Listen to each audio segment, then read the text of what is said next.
tivemos o doutor Renato, a professora Selma.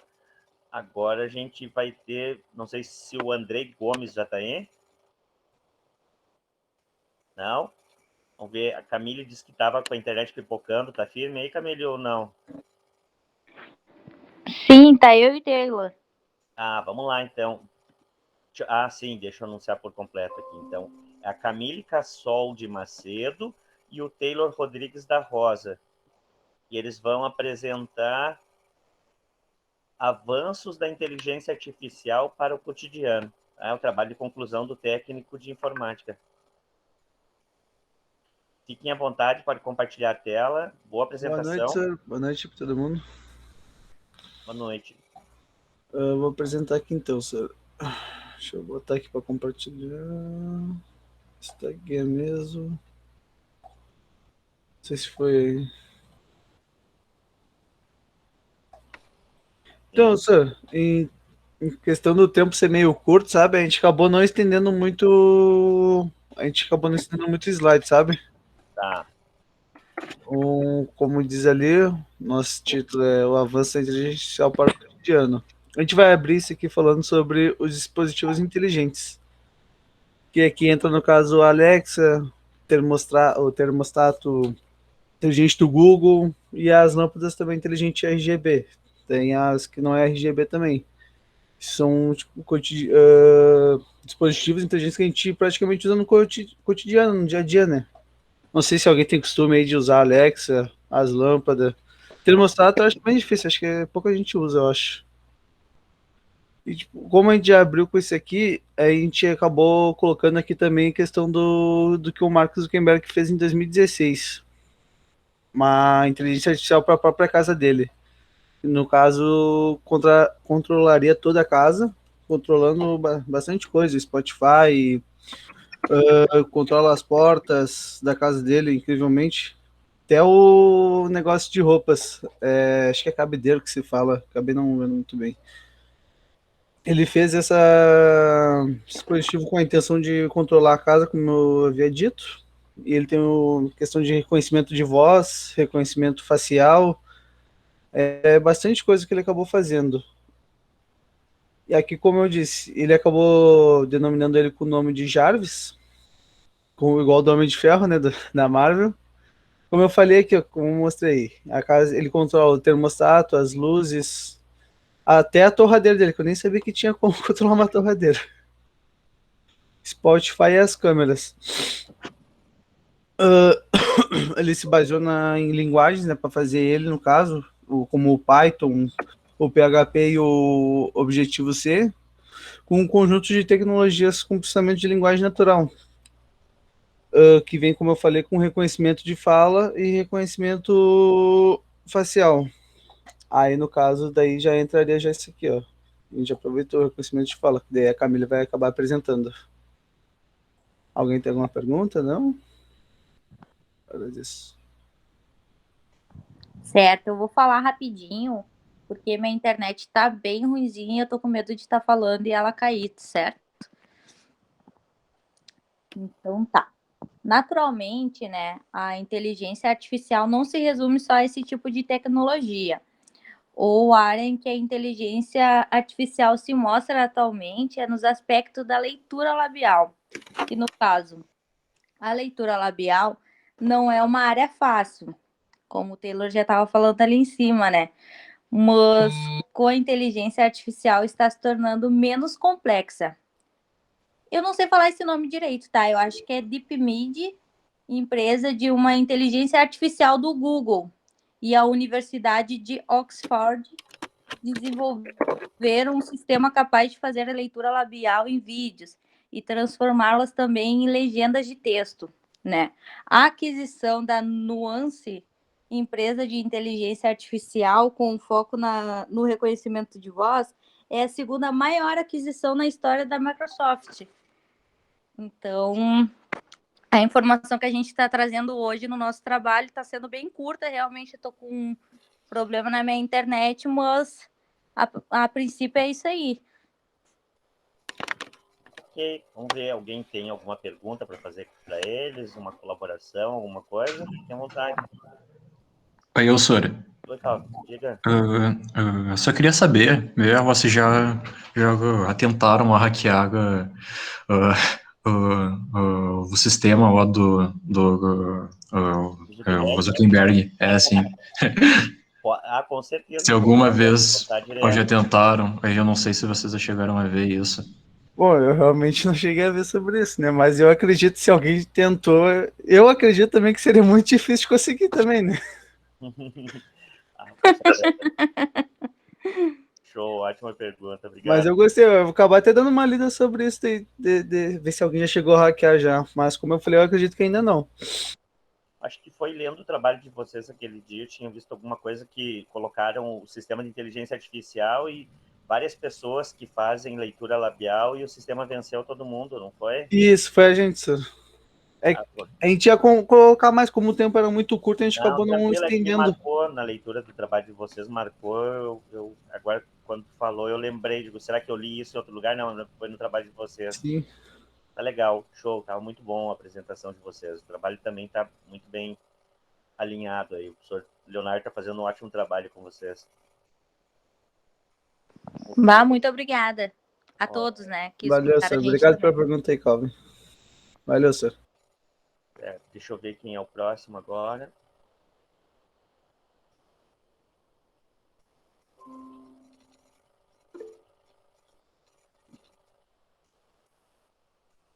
Era o Calvin. Calvin. Você pronunciou na hora certa. Tô na sequência aí, o apresentador. Tá certo, senhor. Eu vou abrir aqui a minha... Supercomputadores, contribuições para a evolução da sociedade. Isso, senhor. Eu vou parar meu compartilhamento, pode compartilhar aí, fica à vontade. Ok, está certo.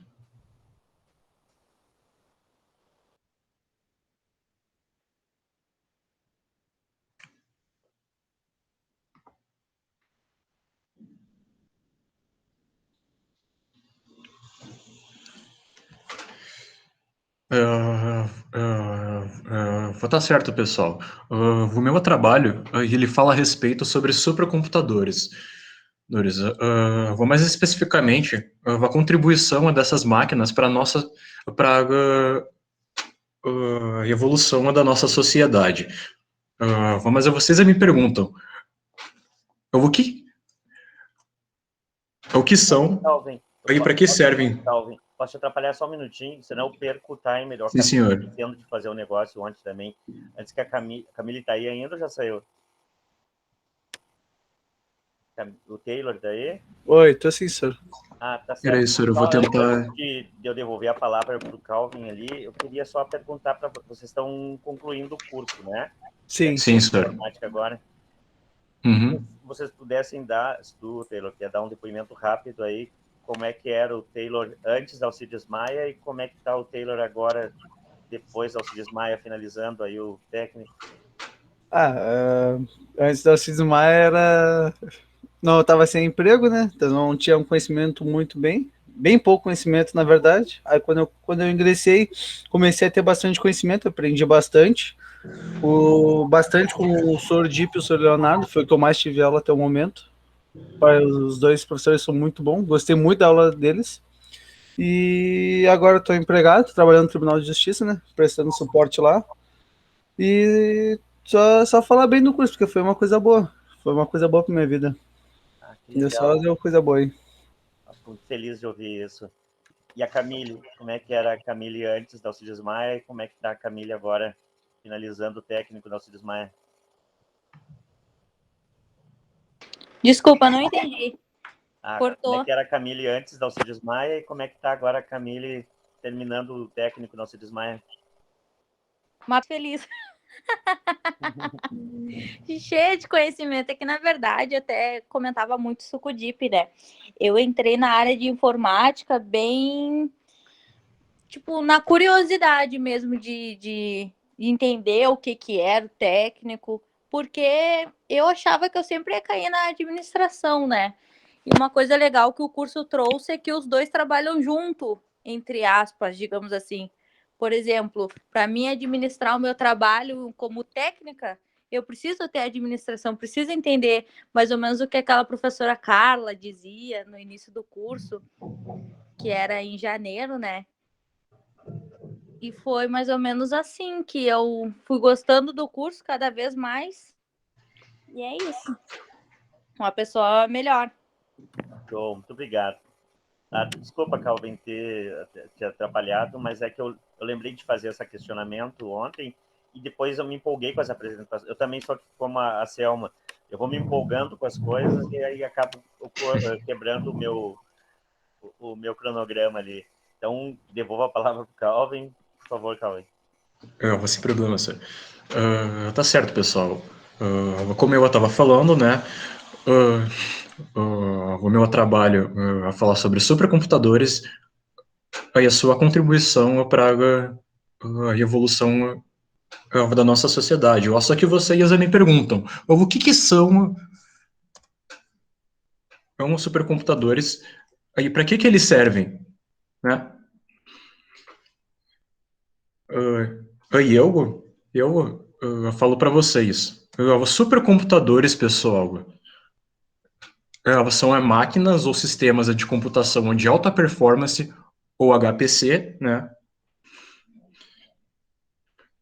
Com alta capacidade de processamento e memória, se comparados a computadores convencionais que possuem a sua velocidade operacional medida em flops, ou pontos, ou operações de ponto flutuante por segundo, né? Aí eles são usados em áreas que exigem uma alta quantidade de processamento de dados, né? A resolução de cálculos complexos e tarefas intensas, né?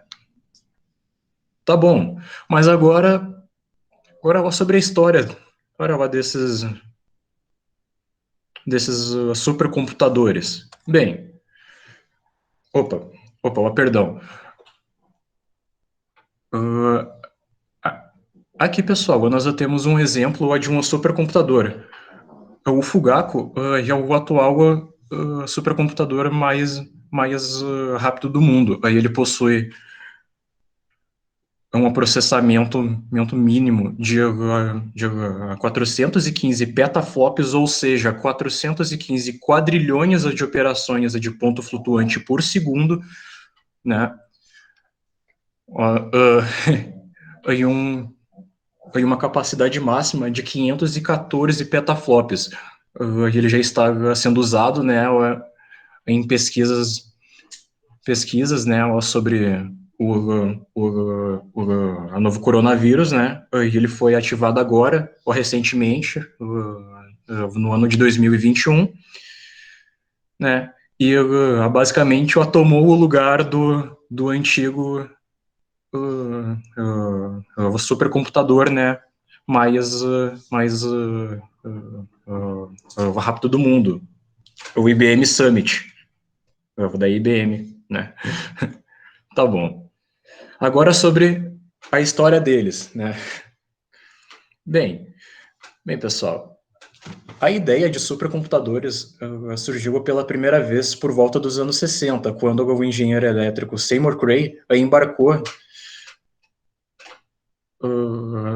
na construção do computador mais rápido do mundo, o CDC 6600. Ela é frequentemente considerado como o primeiro supercomputador. Bem, aí ele foi lançado em 64, né? Aí apresentou alguma velocidade de 40 MHz e uma capacidade de processamento de 13 megaflops, logo sendo consagrado nela como o supercomputador mais rápido do mundo, né? Superando o IBM 7030 Stretch, né? E detendo esse título até 69, quando o CDC, o 7600, né, aí ele tomou aí esse título do seu predecessor, né. Aqui nós temos uma foto do CDC 6600, né, aí ele era aí esse painel de controle junto a esses dois arraques, né. O sucessor dele é toda essa estrutura em madeira aqui, né, em vidro. E chegamos aos anos 70 até os anos 80. Bem, pessoal, aí em 72, o Seymour Cray, aí ele saiu da CDC, né, que ele ajudou a formar a fim de criar a sua própria empresa. A Cray Research Incorporated, né. Aí, em 76, após ele levantar a capital de investidores, aí ele apresentou o Cray 1, que novamente, né, aí ele aumentou assim, sim, o desempenho do computador a uma ampla margem, né, possuindo 80 MHz, aí tendo alguma performance de 136 megaflops, né, ela sendo considerado como o supercomputador mais rápido do mundo, de 76 até 82. Agora, nos anos 80, né, aí enquanto o Cray, aí ele trabalhava lá numa sucessor para o Cray 1, uma equipe separada lá da sua empresa cria o Cray XMP, né, que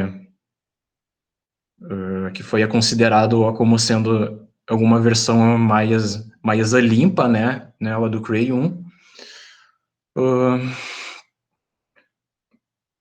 Além de ser um dos primeiros modelos de computador multiprocessador, pessoal. Ainda durante os anos 80, ocorreu o surgimento dos computadores MPP, né, computadores com processamento massivamente paralelo, que basicamente eram formados por milhares de processadores, né, conectados a uma rede de alta velocidade. Para um efeito de comparação, seriam como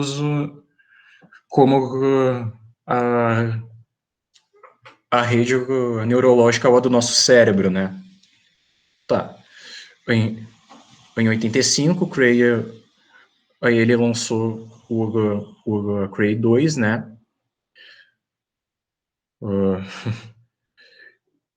Que... Só um minuto. O Cray 2, né? Que possuía 8 processadores, sendo que um deles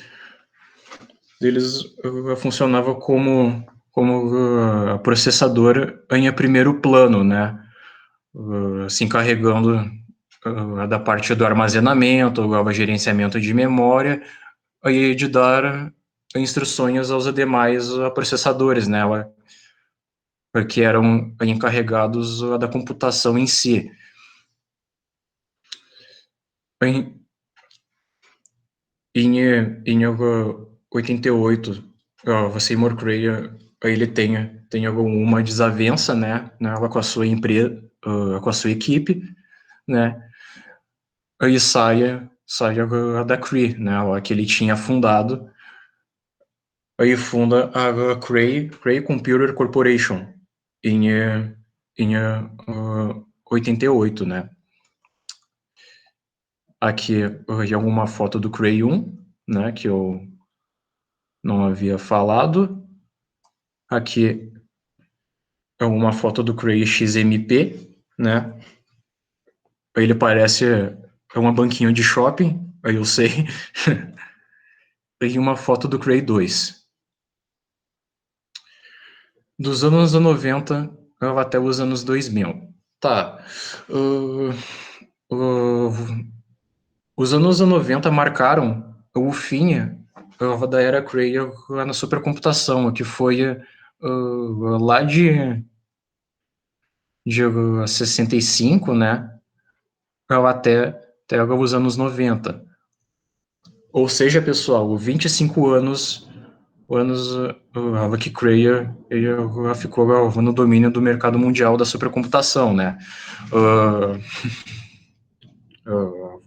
Marcou o domínio dos supercomputadores japoneses, né? Ela que havia começado lá no final da década passada, com o lançamento do SX3, né? Da NEC Corporation. A popularização dos supercomputadores MPP, o lançamento do Cray 3 em 93, né, que apresentou uma série de problemas técnicos e de produção, né, que culminaram no atraso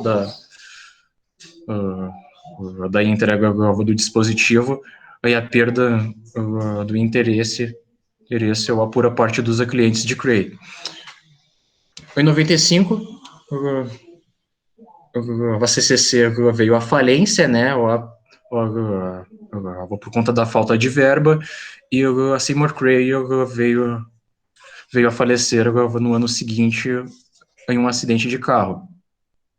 Bem, a partir daí, né, os supercomputadores seguiram se desenvolvendo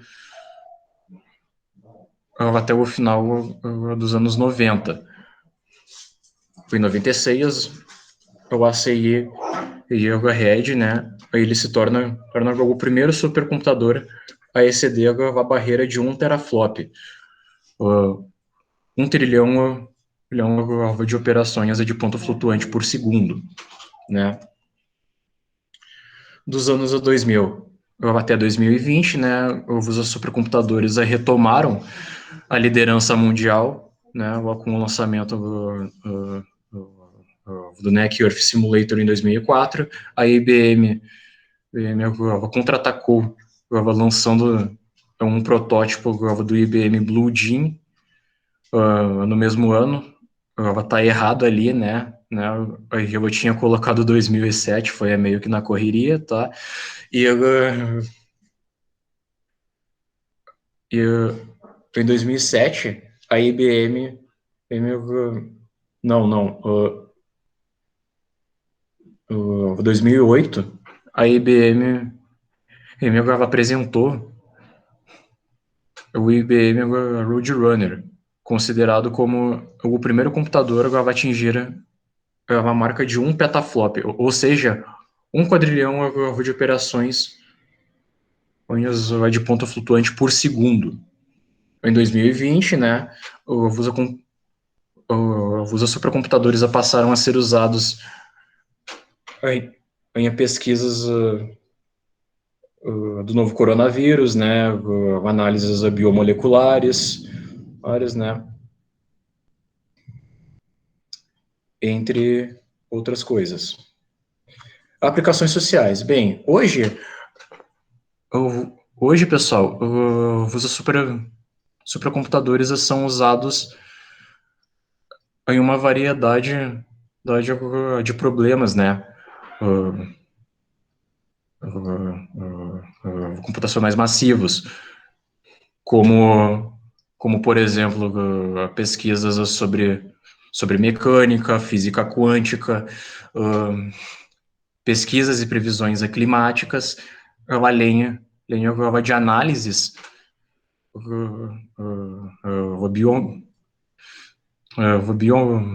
biomoleculares do novo coronavírus, né? Na medicina, aí eles são usados na realização de cálculos sobre a interação de novos medicamentos com a base nas condições genéticas dos pacientes, né, simulações cirúrgicas, né, como, por exemplo, simulações de transplantes de órgãos, como o coração, né, que geralmente são operações que que um erro, né, pode custar a vida de uma pessoa, né, no caso do paciente, a identificação de alterações genéticas responsáveis pelo aparecimento e a mutação de tumores cancerígenos. É um exemplo disso que eu estou falando, é o IBM Watson, que em 2011, né, ele contribuiu na pesquisa que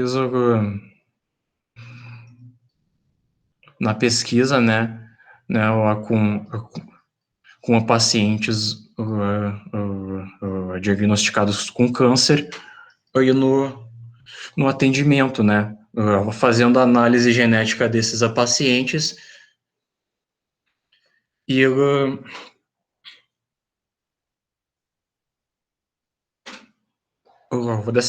dessa maneira tornando o tratamento da doença muito mais eficaz. Outra aplicação dos supercomputadores aí é no campo da meteorologia, né, onde eles são usados para fazer previsões e pesquisas climáticas, né,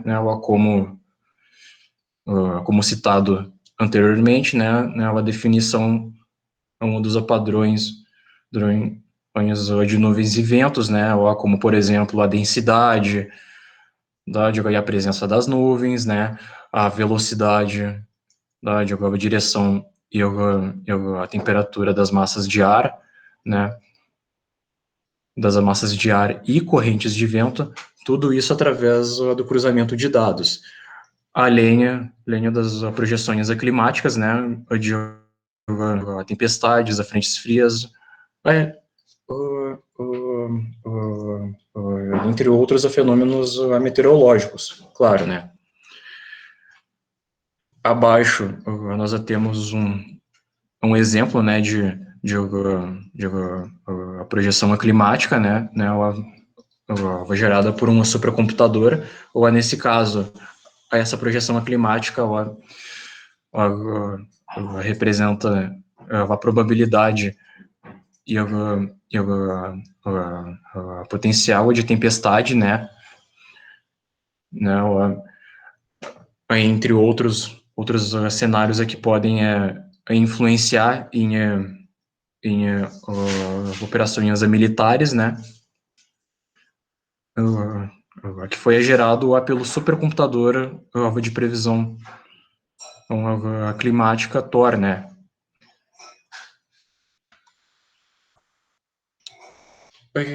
Bem, concluindo, pessoal, até aqui a gente pode perceber que os supercomputadores vêm contribuindo, mesmo que de maneira desapercebida, para o desenvolvimento da nossa sociedade ao longo do tempo, né, ela tendo um enorme impacto nos mais diversos campos da nossa sociedade, né, como a medicina, a ciência, a meteorologia, e no campo energético também, entre outros. Bem, eu acho que é isso, né? Muito obrigado pela atenção, e eu acho que é isso. Ótimo, ó, o João Petri está dizendo ali que foi excelente a tua pesquisa, eu também concordo que a tua pesquisa está excelente, está bem embasada. Parabéns, Calvin. Muito obrigado, senhor. Isso do curso aí também.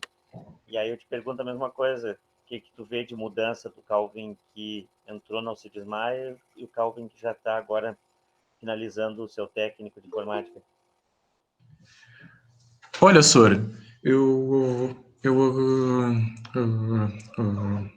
vou falar para o senhor, antes da Alcides Maia, eu sinceramente, eu já tinha, né, um pequeno conhecimento sobre computação, vou mais apenas a nível, assim, de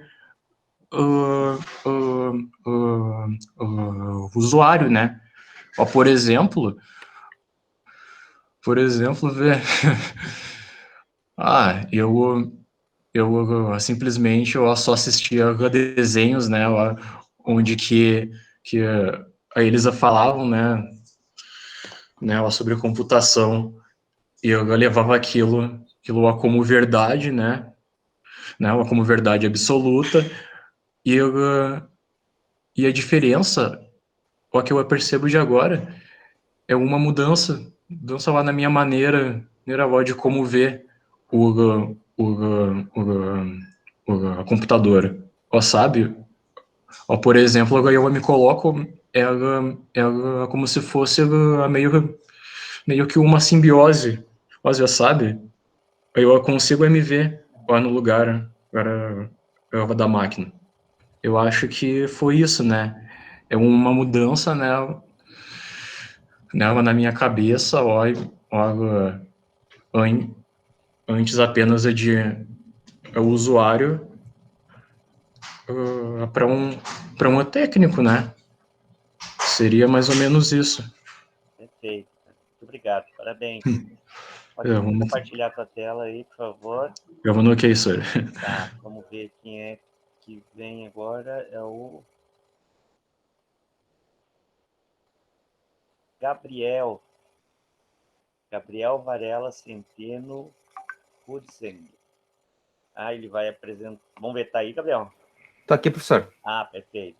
Ele vai apresentar sobre desenvolvimento de um sistema de controle de estoque para a Faculdade e Escola Técnica Alcides Maia. Tá?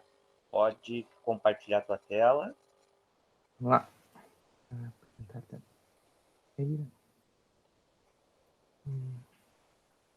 Essa aqui, né? Vamos lá, que deve estar aparecendo aí para vocês.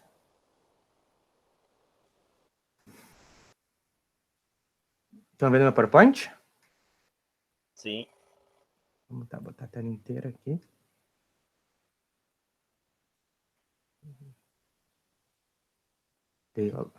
Agora só está vendo o PowerPoint, né? Isso, estou vendo o PowerPoint. Beleza, deixa eu botar aqui a caneta para melhorar a visualização para vocês. Tá, aqui. Deixa eu configurar ele aqui. Vamos lá. Como o professor João já falou, meu nome é Gabriel Varela Centeno Ilzendegger. O último nome, assim, é mais complicadinho que os outros. Eu sou do curso técnico em informática e vou apresentar o meu trabalho, que é um desenvolvimento de um sistema de controle de estoque para o setor de suporte da Faculdade Escola Técnica Alcides Maia. Eu fui orientado, como todos aqui, de projetos pelo professor Leonardo. Primeiro eu vou falar do meu objetivo. O meu objetivo, como o meu próprio título do meu trabalho já diz, foi desenvolver um sistema de gerenciamento de estoque para o setor do suporte, com o intuito de melhorar o serviço prestado. Eu não sei se o professor João, obviamente, sabe, o professor Leonardo também sabe, eu sou funcionário da Alcides. Eu trabalho, como o meu trabalho já diz, eu trabalho no setor do suporte. Daí, no caso, a ideia para eu desenvolver esse sistema foi para justamente, como eu digo, melhorar meu serviço.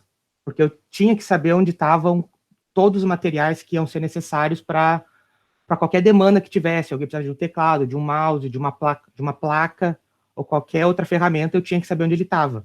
E com isso eu precisava de um controle maior do meu setor. Daí, para chegar nesse objetivo geral, foi estabelecer os meus objetivos específicos do meu trabalho, que foi identificar os itens do estoque do setor, ou seja, foi basicamente pegar todos os itens que estão em armários, gavetas, caixas, tirar eles para fora e saber quem eles são. Depois vem o segundo passo, também foi para desenvolver o sistema, que foi identificar os requisitos para o sistema. O que seria isso? Não seria um item que vai ser mostrado posteriormente, é uma coisa um pouco mais básica, que é pegar, por exemplo, um teclado e ver. É um teclado, identificar ele como um teclado, e dar outra descrição para ele. Um teclado preto da marca X, para poder depois conseguir cadastrá-lo de uma maneira correta.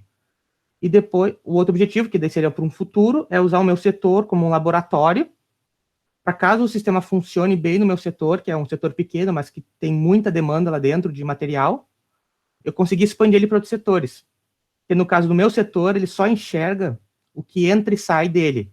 Se algum outro setor tem troca de material entre eles, eu não fico sabendo porque não me afeta. Daí o ideal seria eu expandir, no caso para toda a escola, para eu conseguir rastrear, ter uma rastreabilidade dos materiais. Daí já vou deixar aqui claro que eu não vou tentar rastrear uma caneta, que alguém pegou uma caneta de uma sala e passou para outra. Isso não faria nenhum sentido. Teria que ter um pouco de bom senso, que seria pegar materiais de alto valor, de importância, switches, roteadores, que estão trocando de sala e às vezes não sabem onde eles estão. Materiais, como eu falei, de importância. Agora eu vou descrever um pouco da minha metodologia que eu usei para desenvolver um sistema.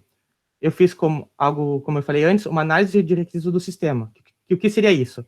Eu identificar o que eu preciso para desenvolver o sistema que eu tinha em mente.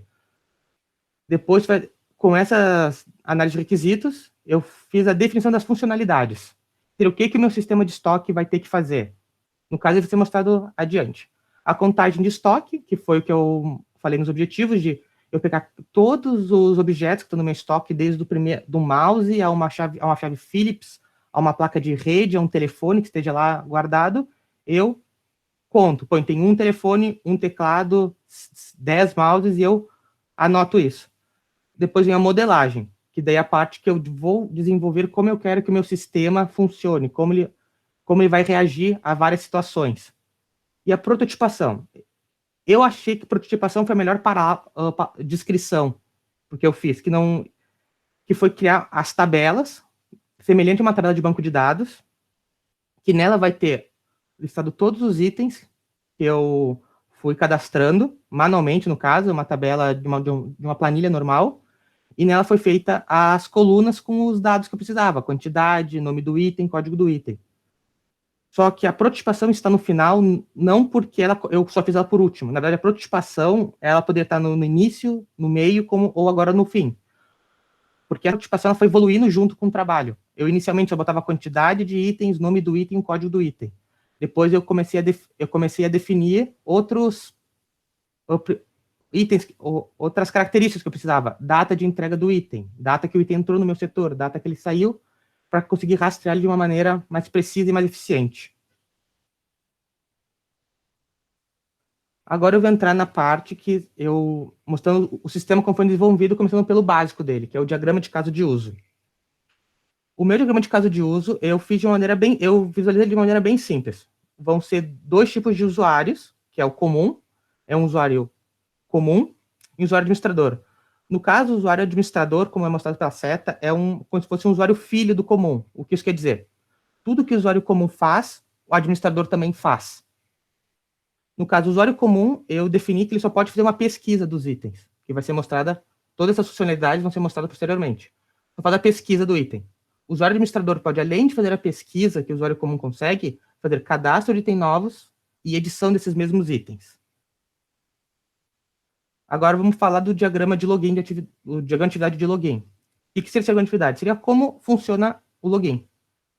No caso, eu fiz ele bem direto e bem simples. Eu vou entrar em detalhes como funciona, cenários, mais tarde na parte de validação de resultados. Aqui é só uma análise básica.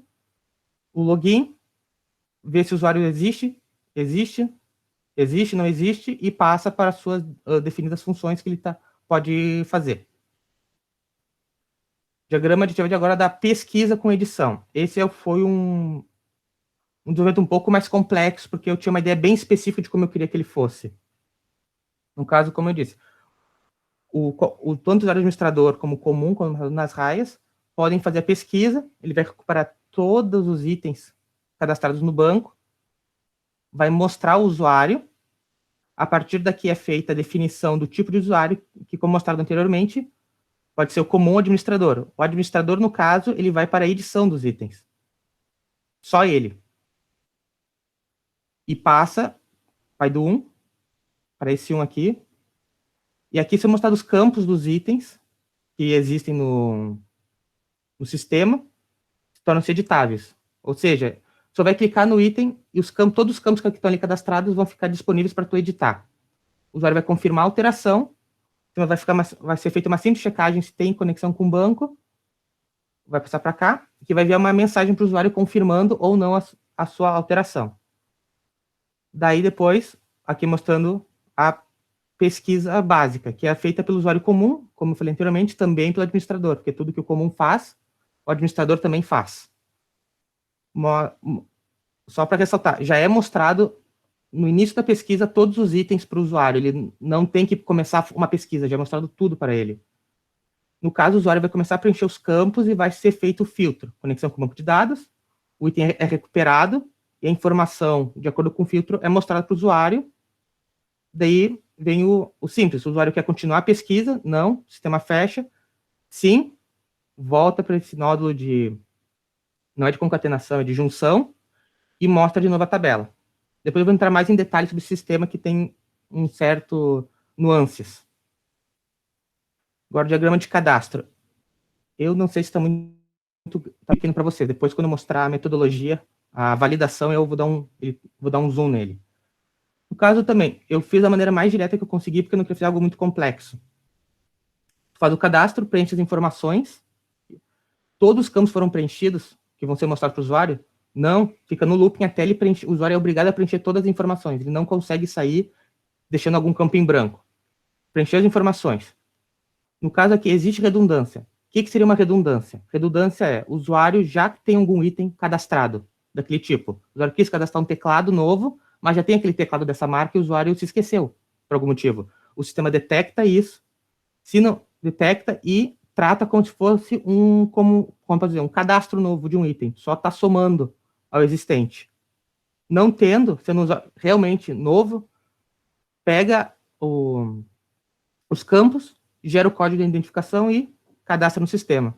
Assim como na edição, é feita uma verificação se o sistema está conectado com o banco de dados, exibida uma mensagem de sucesso ou de erro, voltamos para a escolha. Pode terminar o cadastro, finalizar a função ou fazer cadastro de outro item. Agora eu vou entrar um pouco mais em detalhes, fazendo a validação do meu modelo em alguns cenários específicos. No cenário de login, só existem basicamente 2 cenários que podem ser propostos, na minha visão. É o login de um usuário não autorizado. O que vai acontecer? O usuário vai tentar fazer o login, os campos que ele preencheu de usuário e senha não estão, aquela combinação não existe no banco de dados, ele vai ser passado de volta para a tela de login, até ele acertar. No caso, um usuário não autorizado é um usuário que realmente não está cadastrado, ou aquele caso básico de usuários que erram ao preencher o nome, esquecem de botar uma letra maiúscula quando era botar uma letra maiúscula, esquecem que tem, troca um O por um zero, aquelas coisas básicas. Tem que estar exatamente igual. Agora, o usuário autorizado, entrou na tela de login, botou todos os campos corretos, aquela combinação existe no banco, é passado, e aqui é feita a verificação. Aquela usuário e senha, aquela combinação é de um usuário comum, administrador, e com isso eles são passados para suas respectivas autorizações. Agora o campo de pesquisa. A pesquisa, como eu já dei uma falada nela anteriormente, bem básica. O usuário entrou, no campo de pesquisa já é mostrado, de novo, já é mostrado todos os itens cadastrados no sistema. O usuário vai começar a preencher os campos. No caso, eu imaginei esse preenchimento de campos, por isso os itens já são mostrados antes. O usuário, no momento que ele preenche o campo, não é mostrado em nenhum momento no sistema que tem que ter um delay, ou seja, ele tem que dar um ok para iniciar a pesquisa. É um filtro que, no momento que tu escreve uma letra T de teclado, por exemplo, a lista já vai começar a filtrar tudo que tem T. Tu botou o E, já começa a filtrar tudo que tem E. Ele vai atualizando a lista cada vez que tu põe uma informação nova. E daí ele vai recuperar e mostrar, até tu chegar no item que tu quer, ou tu já vê ele no topo da tela. E no momento que por isso aqui é mostrado, que ele sempre volta para essa lista aqui. Tu começou a filtrar, ele já botou o T, recuperou todos os itens com T. Botou o E, todos com T e E. E no caso, esse filtro é persistente, tanto que não tem como aqui nenhum botão que limpe os filtros. O usuário teria que apagar o filtro deletando no backspace mesmo. Porque isso é uma visão minha, eu prefiro dessa maneira, eu como usuário, prefiro dessa maneira. Aqui é eu só tirei a tela de pesquisa, mas, como eu já falei antes, aqui é a tela de edição, o usuário, de novo, é mostrado já todos os itens para o usuário. No caso aqui, como eu não mostrei a pesquisa, essa tela de mostra ao usuário, já pode ser uma lista com os filtros aplicados, porque nada impede que o usuário tenha pesquisado antes o teclado, como eu já falei anteriormente, e vai editar depois. Por isso que eu botei essa validação de ser usuário administrador ou comum para ter os acessos às funções após a mostragem das listas.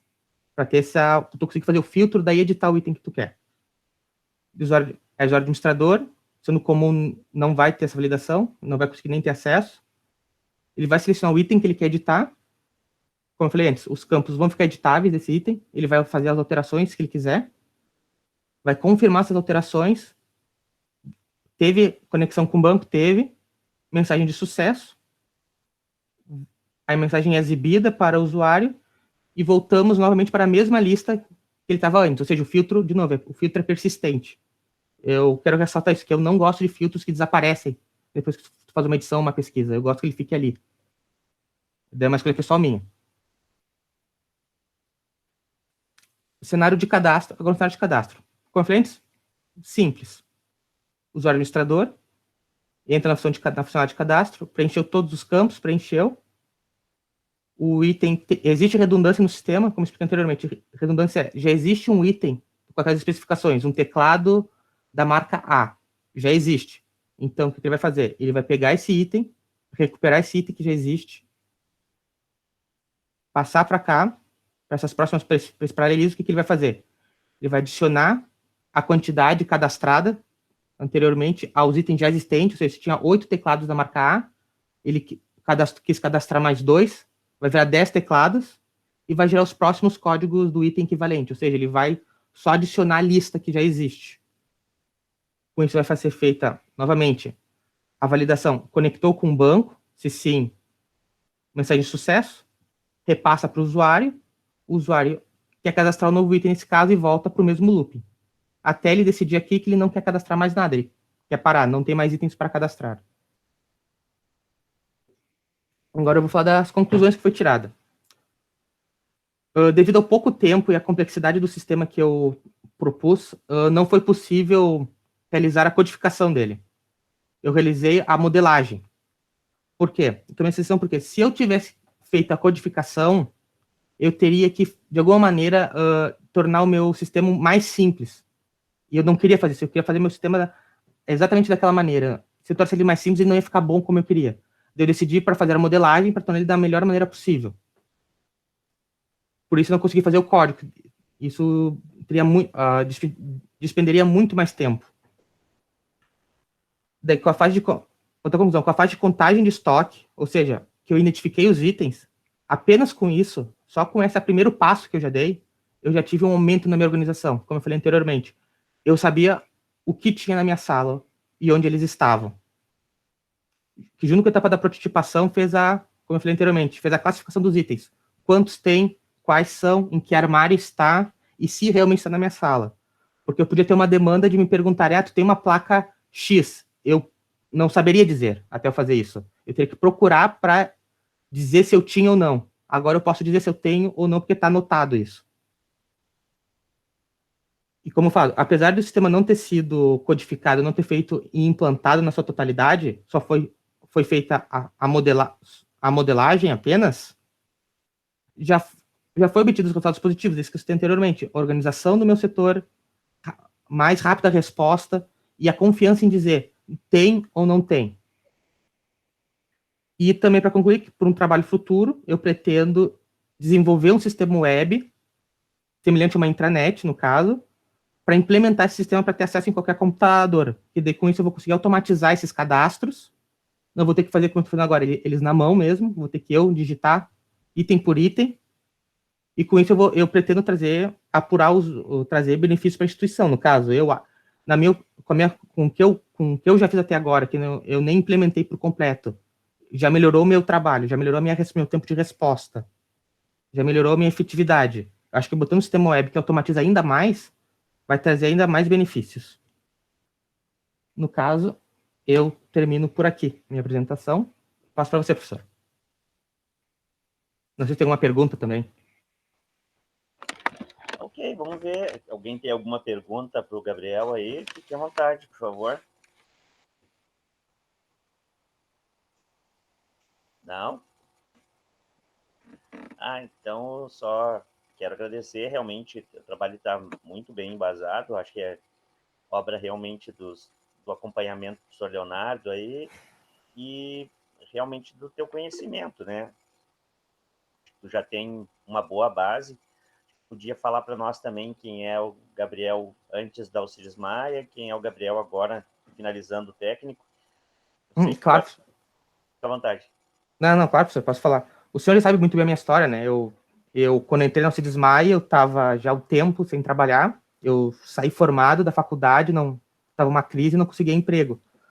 Daí eu resolvi fazer um técnico na Alcides Informática, porque quando eu estava na faculdade, a minha área já era voltada para... Eu já me voltei eu mesmo para a informática, não que a minha nível de estudo fosse. Eu já tinha feito um curso antes, daí eu quis voltar.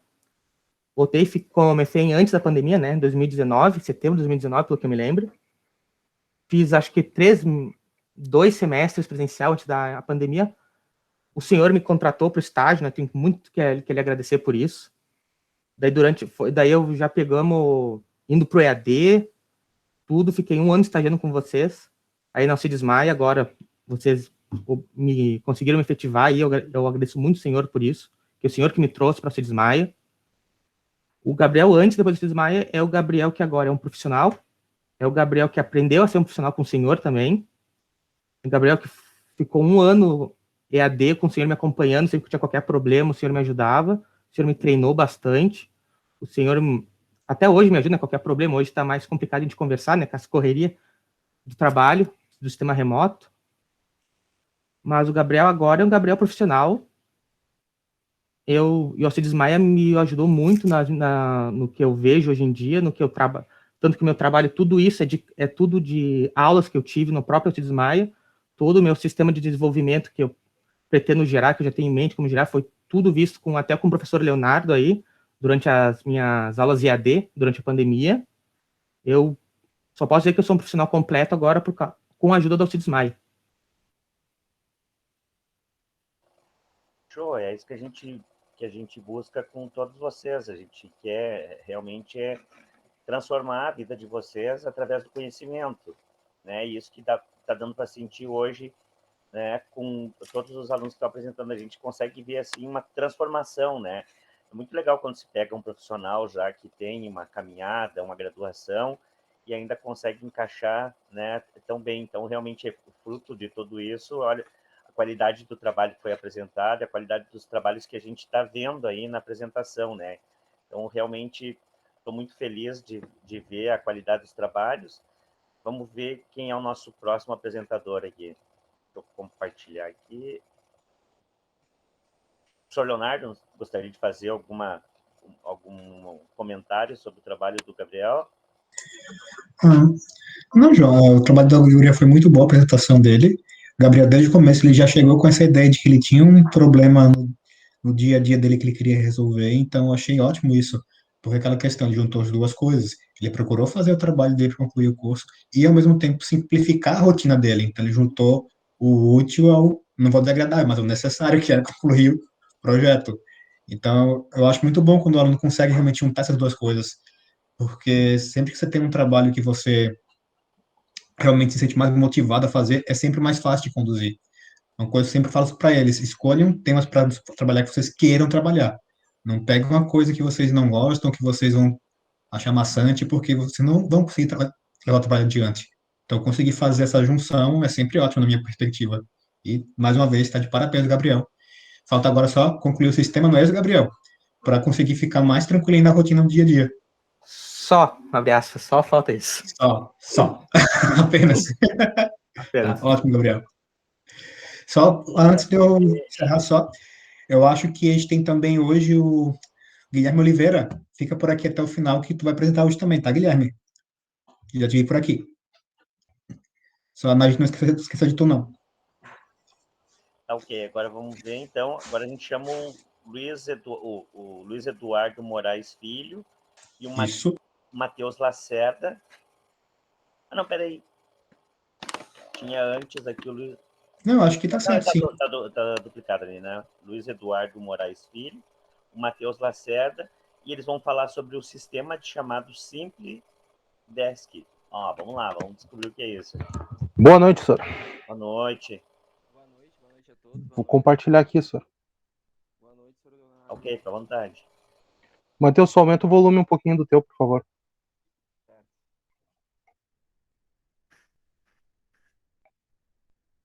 Vê se melhorou aí, gente. Estão me ouvindo bem? Tá muito afastado ainda. Sério? Será que... Agora tá melhor. Tá, peraí. E agora? Muito melhor. Tá, perfeito. Bom, acho que podemos Pode começar se começar, então. apresentando, então, Matheus. Vamos lá, gente. Eu e o Luiz, tá? Nós cursamos aí o TI na Escola Técnica Alcides Maia aí, certo? Nós abordamos um tema, tá? Um sistema de chamado Simple Desk é o nome. Simple Desk. Simple Desk, perdão, certo? Tá, eu vou explicar para vocês aí um pouco referente a isso. A gente chegou um pouco nessa conclusão do que seria nosso projeto, conversando um pouco, porque tanto eu como o Matheus, a gente é suporte em dois lugares Sim. diferentes. Só que a gente, uma hora comparando os sistemas que a gente usa, a gente viu total discrepância do que ele usa, que é muito bom, do que eu uso, que é muito engessado e muito ruim. Isto, nós percebemos aí a diferença de um sistema para outro, tá, gente? O meu sistema que eu utilizo, ele é mais flexível, tá? A ferramenta do chamado, né? E o do Luiz, ele é mais limitado, assim, ele é bem engessado, assim, podemos dizer assim, tá? Referente a demandas de chamado, resposta, de uma forma geral aí, certo? Bom, Certo. vamos lá, então. O que é o Simple Desk e para que serve, certo? O Simple Desk, gente, é uma ferramenta, correto? É uma central de atendimento, tá? Que visa resolver demandas, incidentes, certo? Que são diretamente direcionadas ao setor da tecnologia de informação, tá? Tanto para o colaborador ou cliente que aderiu ao serviço, tá? Simplificando o que o Matheus falou, é uma ferramenta para abertura e controle de chamados e organização de demandas e urgências. Perfeito, Luiz. A gente se propôs nessa primeira parte do projeto em fazer o levantamento de requisitos. Como é que eu posso falar? Assim, o levantamento de requisitos, até como o Luiz comentou, nós se baseamos, assim, tanto o meu sistema que eu utilizo hoje dentro da minha empresa quanto o dele, eles têm muita diferença, assim. O meu é muito mais aberto do que o dele, eu tenho muito mais funcionalidade dentro do sistema, tá? Então eu consigo ter dados mais produtivos, consigo ter respostas mais imediatas referente às demandas ali, né, dos chamados. Sim, e a gente pensou em juntar tudo que é bom do dele, tudo que falta no meu e outras coisas para juntar nesse. Tá. A gente usou para levantamento de requisitos um questionário que eu fiz com o chefe do setor de TI do Departamento Municipal de Habitação, que no caso seria para o uso teórico nesse departamento. Certo, perfeito. Vamos lá, então. E com esse questionário a gente constatou diversos problemas, que seria a extrema lentidão com o sistema usado atualmente, a dificuldade na visualização de dados dos chamados, até desformatação dos dados. Muitas vezes eu tenho que procurar no meio do chamado uma informação que era para estar no começo. A inexistência, no caso de uma forma de administração de urgência. Chega um chamado hoje que a gente tem que atender daqui a 2 dias. E muitas vezes esse chamado acaba esquecido, ou a pessoa cancela e a gente já está lá esperando a pessoa. Muitas vezes a dificuldade também do usuário no contato com o setor de TI. Isso aí acaba em muitos erros e mal entendidos. Às vezes, e acaba atrasando totalmente o cronograma do setor e não tem um aproveitamento do dia. Isso. A nossa ferramenta, gente, tá, ela estabelece nível de prioridade, né, como, na verdade, de uma forma geral, e a maioria das ferramentas, tá, que a gente buscou propor um serviço mais ágil, aí, obtendo o controle de dados, encurtando aí o tempo nas atividades, certo? Em seguida, aí o Luiz também vai passar para vocês que a gente usou o protocolo De Manchester. Manchester. Isto. A nossa proposta é uma aplicação rápida e estável, utilizando um servidor em loco, no caso dentro da empresa. Tem a média de 400 funcionários dentro desse departamento. A centralização dos chamados pelo sistema, nada mais de telefone, e-mail, tudo dentro do sistema. Um sistema mais fácil na visualização de relatórios e históricos. E, óbvio, a utilização do protocolo de Manchester para administração de tempo e demandas. Isso, perfeito. E, no caso, o protocolo de Manchester ele é usado por hospitais, pelo sistema médico em geral, para gradual classificar os pacientes que chegam, desde o não urgente, que levaria até 2 horas para ser atendido, até o vermelho, que é o emergente, que tem que ser atendido na hora. Perfeito.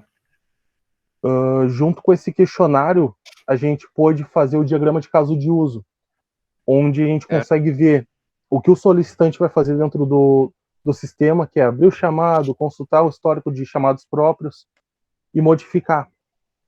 Já o solicitado, que é o setor de TI, ele pode modificar chamados. Vamos supor, um chamado foi aberto para um nível não urgente, e ele precisa ser modificado para emergência.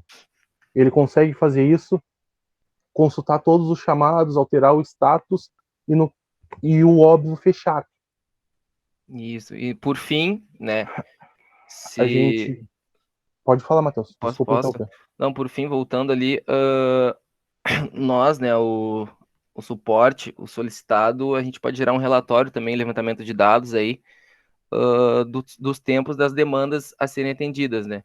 Acho que é bom comentar isso porque a gente estudando esse relatório, a gente consegue ter um quadro de melhora aí no atendimento de uma forma geral dentro da empresa, tá, gente? Até vendo se o sistema foi efetivo ou não. Isso, exatamente, para ver se o sistema tem uma resposta aí, que a melhor resposta que é o que a gente espera.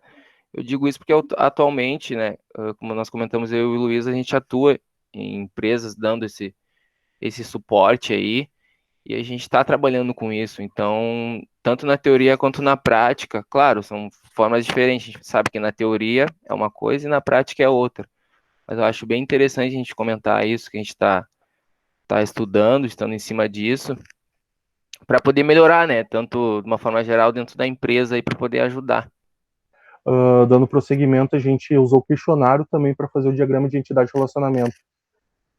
Que aqui a gente consegue ver o que seria uma visão abstrata de todo o sistema. E utilizando esse diagrama de entidade de relacionamento, a gente usou, entre aspas, para modelar nosso banco de dados. Que é onde a gente consegue ver, ter uma visão melhor do que seria o nosso sistema. O intuito do nosso projeto é demonstrar que a gente não precisa ficar com aquilo que nos dão. Que a gente pode não ficar parado na mesmice, não ficar estagnado. Certo. A gente pode sim fazer alguma coisa. As tecnologias empregadas nessa futura segunda parte, que seria o desenvolvimento, é PHP, HTML5, CSS3, o XAMPP para o servidor local, o PHP MyAdmin, junto com o MySQL, para administração do banco de dados. Finalizando aí. A gente queria saber se tem alguma dúvida, a gente está aberto a responder. Queria agradecer também o tempo de vocês. Certo, gente. A gente está aberto aí para alguma pergunta, alguma dúvida referente a isso. A gente queria falar que a apresentação foi simples, mas demonstrou tudo o que a gente queria falar para vocês. Tá certo, eu acho que vocês fizeram uma boa dupla. Eu gosto de ver quando o trabalho é construído em dupla mesmo. A gente até tinha uma ressalva em permitir trabalhos em dupla, sim, porque sempre tem a condição do mochileiro, né? Um sim, trabalha, o outro monta na mochila e vai embora, mas aqui realmente deu para sentir que vocês trabalharam os dois juntos, apresentaram juntos, ficou bem legal, o trabalho está, né, professor Leonardo, acho que Está entregando aquilo que se propõe. Com certeza, foi muito boa apresentação e no mesmo caso do Gabriel, na verdade, eles tinham um problema real do trabalho deles e estão buscando uma solução para isso. No caso de vocês, como é que eu posso dizer? Implementar a solução depende dos chefes de vocês, na verdade, né? Mas vocês buscaram a Sim, sim. solução. Isso, nós buscamos a solução, assim. Tem um detalhe importante, eu acho que... Desculpa interromper, Matheus. É que, na Pode realidade, falar. a gente não tentou entregar só um problema, a gente tentou demonstrar uma solução junto. Exatamente. Porque muitas vezes a pessoa só aponta o problema. Dessa vez a gente tentou apontar a solução junto. Recentemente, agora, antes de a gente começar a aula aí, a apresentação, eu estava comentando com o Luiz. Luiz, a gente deixou até passar despercebido um problema que eu percebi esses dias no meu sistema de chamados, né? Que assim, quando o usuário abre o chamado, certo, a gente pode responder, o usuário também pode responder, porém, quando a gente tem um retorno do usuário ali dentro do chamado, a gente não recebe uma notificação. Ou seja, a listagem toda dos chamados abertos ali em andamento, a gente tem que ficar abrindo um por um para ver se a gente tem um retorno. Isso é uma falha, um erro, que a gente foi perceber agora recentemente. Como comentei com o Luiz, Luiz, olha só, tinha esse erro a ser apresentado, a gente podia até comentar, né, ali no nosso trabalho. E como isso. Eu comentei pro Ele não Matheus, notifica, assim, sabe? Pelo menos o meu não notifica que foi respondido. A gente tem que ficar Daí- abrindo um por um para saber o que está acontecendo, se teve retorno ou não. E como comentei pro Matheus também, o meu sistema já é totalmente diferente. Vem totalmente desformatado, às vezes, o chamado. A gente tem que procurar informação no meio do chamado. É como se a gente estivesse jogando Onde Está o Oli. Esse é tão bom. Mas, assim, o que eu posso dizer? Esse tipo de situação que vocês colocaram, gente, isso vai acontecer sempre. A gente está sempre buscando melhorar o sistema e atualizar ele. Sim. Nunca vocês vão chegar num ponto e dizer, tá ótimo, nunca mais vão mexer. Isso não vai acontecer, tá? Sim. Não se iludam, isso não existe. Não, perfeito. Sim, Tá. senhor. Bom, Master igual, então, de parabéns.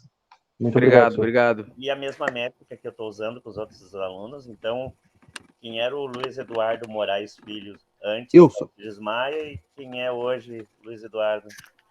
Senhor, eu sou uma pessoa de poucas palavras, então não saberia definir o que eu era antes e o que eu sou hoje. O que eu sou no futuro só depende do que eu sou hoje. Mas eu só sei que eu agradeço muito aos professores da Alcides Maia. Eu lembro Robertinho, Matheus Otabi, Eduardo Helso, porque, como dizem, deu de César o que é a César, o que é justo. E nada mais justo do que dar crédito a eles. Eduardo Helso, Robertinho, até o professor Leonardo, o Dip, o senhor também. Então eu só tenho a agradecer. Show de bola, obrigado. Vamos ver aí, o Matheus. Vamos lá, então. Bom, o Matheus, gente, antes da Alcides Maia, ele era um menino que estava procurando a sua área de atuação aí no mercado de trabalho, certo? Antes da Alcides Maia, eu trabalhava no serviço braçal, né, na cozinha no Barra Shopping Sul, no restaurante Outback. Tive quem me deu conselhos, né, obviamente, para procurar o que eu gostaria de ser, procurar a minha área. E antes disso eu jogava bola, gente. Eu joguei a terceira divisão do Gauchão aqui no Rio Grande do Sul, tá? Me dediquei bastante a isso, mas como eu não tive retorno, eu tive que, né, procurar um serviço. Então, por conselhos do meu chefe, né, nessa empresa que eu trabalhava na cozinha, eu procurei a área que eu gostaria de estudar, que eu sempre gostei de computador, certo? Então eu ingressei na Alcides, né, fazendo curso técnico, trabalhava ainda em restaurante. Aí em seguida eu fui demitido, conversei com a minha chefe, então eu fui demitido, tive todos os meus benefícios, tudo certinho. E no meio do curso eu ingressei numa empresa, um hospital, que é o Hospital Blank, certo? É uma empresa nova, hoje tem aí 2 anos e meio no mercado. Eu comecei como estagiário, né? O estagiário aí, estagiando pelo curso. Fiquei 6 meses como estagiário. E no segundo semestre eu já fui efetivado.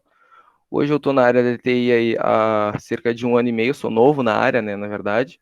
Crescendo aí junto com a empresa, que tem diversas portas aí. Eu agradeço ao CIDS pela oportunidade, os professores, Porque, assim, eu entrei, assim, como eu não estava atuando ainda na área, a partir do momento que eu atuei, assim, que eu atuei na área, comecei a exercer a função, fui, tipo, ter mais um entendimento, né? O que é normal de todos. Hoje eu tenho muito mais entendimento. Estou fazendo aí também, aplico diversos cursos de certificação. Amanhã eu tenho um curso de certificação aí da SAP, começa das 8h30 da manhã e vai até às 5 da tarde. E assim, sigo estudando, buscando mais conhecimento, a conclusão do curso, quero fazer a faculdade. E, gente, é isso. O Alcides Maia aí abriu um leque enorme aí. Hoje eu estou crescendo junto com a empresa. E só tenho a agradecer aí ao diretor João e aos demais professores aí, certo? Só deixar claro, senhor, o Matheus foi meu colega desde o primeiro dia de curso. E já fazem 2 anos já. Ah, que legal, tipo. E é isso, gente. Tá bom, que bom. Começaram junto e estão fechando junto, né? Que Isso, legal. exatamente. Eu gosto muito desse tipo de abordagem que realmente, né? A educação, ela transforma. Eu gosto muito de usar o Paulo Freire. O Paulo Freire fala que a educação, ela não transforma o mundo, ela transforma as pessoas e as pessoas transformam o mundo. Então, realmente, né? Eu não conheço ninguém que tenha estudado e esteja pior do que quando começou a estudar, né? Então, o estudo, ele realmente ele vai abrindo portas, né? Ele vai dando possibilidades aí e a gente vai inventando, vai se reinventando, né? A cada dia. Acho que o primeiro palestrante falou muito ali sobre resiliência. Eu acho que resiliência é o termo que vai abrindo essas portas, né? A gente tenta uma coisa, não dá certo, a gente tenta outra, até que as coisas vão dando certo. E realmente a Sim, educação, ela é transformadora, né? Eu sou fruto disso também. Eu comecei lá atrás muito cedo na educação. Se sim, dependesse de dinheiro para estudar, também eu não teria estudado em lugar nenhum. Então também fui estagiando, né? Fui estagiar, servi 8 anos no Exército. No Exército eu fiz o técnico de informática. Depois fiquei fazendo estágio em uma universidade. Lá na universidade eu ia estudando. Aí terminei a graduação, terminei a pós. Esse primeiro palestrante foi meu colega no mestrado. A gente saiu do Brasil para fazer mestrado, estudamos fora do Brasil, voltamos para o Brasil e aí a cada novo nível, a minha trajetória inicial foi lá no técnico de informática e de lá para cá as coisas só foram melhorando, né? Eu tinha a cabeça de peão, né? Eu achava que, se eu vou trabalhar num lugar, depois de meio ano, o cara já tem que reconhecer que eu estou fazendo um negócio bom e tem que ter um aumento de salário. Eu e todos os meus colegas que eram peão lá pensavam a mesma coisa, tem que dar uma pressão no patrão para o patrão dar aumento. E depois que comecei a estudar, eu comecei a ver que a gente faz o nosso próprio aumento. Né? De com acordo com como a gente vai certeza. se qualificando, a gente vai ganhando com o dono da empresa. Eu já tive várias situações que, assim, qual é a possibilidade de nós negociar salário? Não, inegociável. Olha, eu estou com uma outra proposta, eu vou ganhar o dobro do que eu estou ganhando aqui, então eu agradeço vocês e estou indo. Cara, tu Sim, tá blefando. Não estou blefando, estou indo para RH. Então, sim. depois que eu já estava no RH, mas não tem a possibilidade de nós negociar. Isso era lá no começo. Agora a gente já não tem mais como Já negociar. embarquei já. E isso Certo, gente. é uma moeda assim, incrível, né? Depois que tu consegue se qualificando, o teu salário vai aumentando naturalmente. Desculpa, eu te Sim. cortei, quer falar? Acho que o Matheus não ia falar alguma coisa. Eu ia Não, falar, não, como o João comentou aí, a gente que realmente faz o nosso próprio aumento salarial aí, gente. Em busca de mais conhecimento, certificação. Um exemplo, eu sei que claro, eu sou novo, na minha empresa eu sou novo, eu não tive nenhum retorno ainda, mas o meu, meu coordenador me disse, eu continuo estudando, busca esses cursos de certificações, termina o teu técnico, tudo no seu tempo, né, gente? Nada, não dá pra gente passar por cima, querer, porque tem momentos que a gente quer muito, quer muito, quer muito, tudo muito rápido, mas na verdade não pode ser assim, a gente tem que manter a calma. sim, sim. Então, a minha própria empresa, desculpa te interromper, Luiz, só Pode falar à concluindo aqui, vontade, desculpa. meu coordenador me disse, continua assim, que futuramente a empresa vai pagar curso X para ti, e que, né, que ele passou é o que ele tá me passando, entendeu? A empresa paga um curso de um valor X para ti, se tu quer certificação lá da Cisnema, um exemplo, né, que tem da Cisnema ali, tem da K-Solution também, certo? Então, só para a gente deixar isso claro aí, que é um benefício, né, gente? A gente faz realmente nosso próprio aumento salarial. Que eu ia colocar, assim como tu, João, eu servi. Eu nunca esqueço de uma frase que um sargento sempre falava em latim, que é "si vis pacem para bellum". Como tu falou a questão da resiliência, do nunca desistir, é aquilo, se você quer paz, prepare-se para a guerra. Show de bola, queridos. E é isso, gente. Vamos ver, acho que a gente tem mais 2 apresentadores ainda. Vamos ver, o Vinícius está aí, Vinícius? Aham, tô. Conseguindo escutar? Sim, então, Ok. Vinícius. É cibersegurança? Exatamente. A cibersegurança, riscos e meios digitais. Pode iniciar, por favor. Uhum. Tô conseguindo ver aí perfeitamente? Agora sim. Certo. Bom, primeiramente, boa noite a todos. Meu nome é Vinícius Locatelli Macedo. Eu tô aqui para apresentar o trabalho de conclusão de curso da disciplina de projetos 1 e 2. Eu curso TI no Alcides Maia e o tema do meu trabalho é cibersegurança, risco em meios digitais. Então, vamos lá. Bom, primeiramente, o que é cibersegurança? Ela também pode ser chamada de alguns outros nomes. Um dos mais conhecidos é a segurança da informação, que resumidamente é uma prática que protege computadores, servidores, dispositivos móveis, sistemas eletrônicos, redes e dados contra ataques cibernéticos, gerando algum tipo de perda de dados pessoais.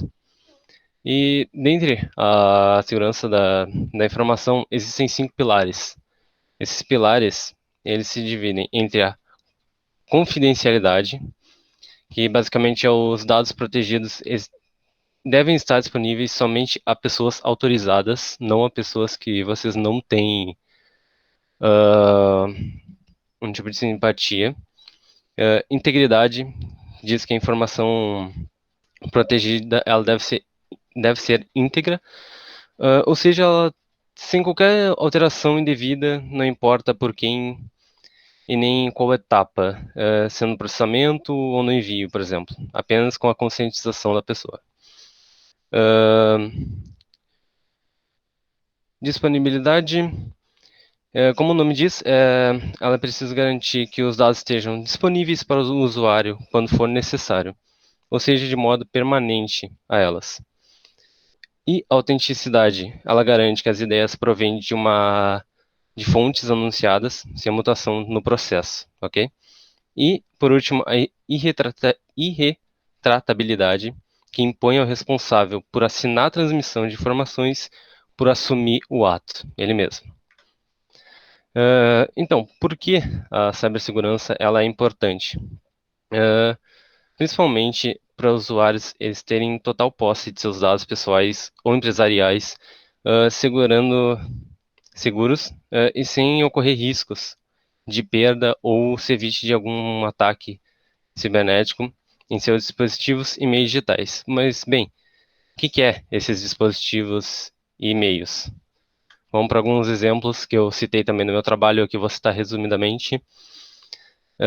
Começando pelos dispositivos móveis, que hoje em dia é muito difícil tu achar alguém que não tenha, por exemplo, um smartphone, que é um dispositivo que está com a gente toda hora, não importa em casa ou na rua, que nele a sua localidade está sempre ativada, claro, a não ser que tu desligue ela.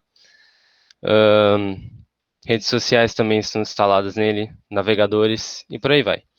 Eles dificilmente são alvos de vírus, como por exemplo os computadores, só que eles têm aplicativos que podem ser potencialmente nocivos para ele e podem incapacitar o tal, sendo ou o tablet ou o smartphone, ok?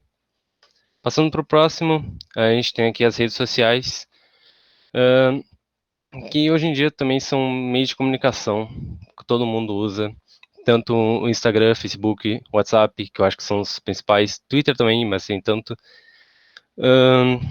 e que são uma forma muito boa para a gente tomar cuidado, porque as ações que nós tomamos nelas às vezes são muito erradas, principalmente compartilhamento de informações, sendo em biografias completas com o nosso nome, onde a gente mora, nossa data de nascimento, rua e por aí vai, ok?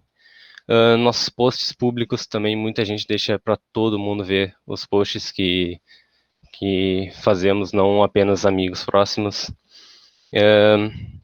Logicamente, adicionar pessoas desconhecidas, isso é uma coisa que acontece ocasionalmente. E a localização, que é uma coisa bem perigosa, principalmente no Facebook, que se tu deixar ligada, o Facebook às vezes ele publica o teu local que tu tá. Por exemplo, eu tô no restaurante, ele publica que eu tô lá em tal lugar, em tal rua. Ok? E passando para o próximo, que são as redes domésticas, especialmente falando do roteador e do modem, que é o dispositivo que fornece a conexão com a internet para todos os móveis da tua casa. Ele é a ponte entre os dispositivos eletrônicos e a web. E da mesma forma que ele é uma porta de entrada, ele pode ser também para criminosos cibernéticos. Por quê? Porque ele é facilmente acessado com as credenciais dele em seu navegador através do fabricante. E toda a tua rede doméstica pode ser afetada por causa disso, como ele é a ponte.